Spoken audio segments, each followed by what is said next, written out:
man shoved a piece of gum into his mouth. After chewing it a few times, he firmly stuck it to the tip of a measuring stick, then carefully lowered the stick into the toilet pit. The moment the phone screen lit up, a spark of hope instantly returned to his eyes. He immediately tried to unlock the phone, but the ruler kept wobbling back and forth, making it impossible to control precisely. After several failed attempts, the phone became locked for 1 full minute. Frank was on the verge of despair because a steel rebar had pierced straight through one of his arms. If he did not deal with it soon, he would bleed to death. But things were even worse than that. In less than an hour, the entire area was scheduled for demolition. As the lead architect of the project, he knew better than anyone that once the explosives went off, he would be blown apart along with the restroom. So the second the 1-minute lock expired, he desperately tried unlocking the phone again. But this time, the gum suddenly slipped off and stuck directly onto the phone. The man cursed under his breath, then forced himself to calm down. He only had one last piece of gum left. If this failed, everything would be over. This time he moved with extreme caution. Thankfully, nothing went wrong, and the phone finally unlocked successfully.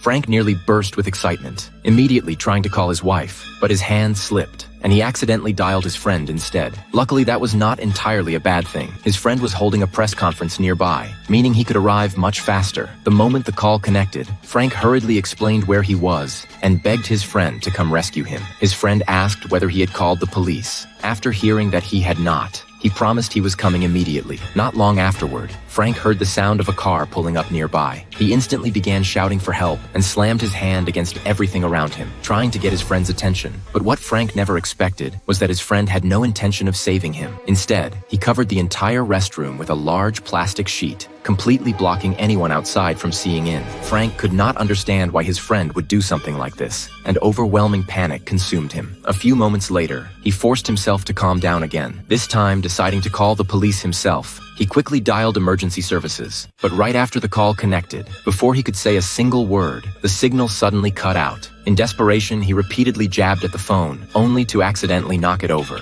At that moment, Frank completely lost all hope. Faced with such a hopeless situation, he had no idea what else he could do. He glanced down at his watch. Less than 30 minutes remained before the explosion. Frank finally gave up struggling. He removed his watch and hung it nearby, preparing to quietly wait for death to arrive. But the moment he noticed something beside him, a new chance to survive suddenly appeared in his mind.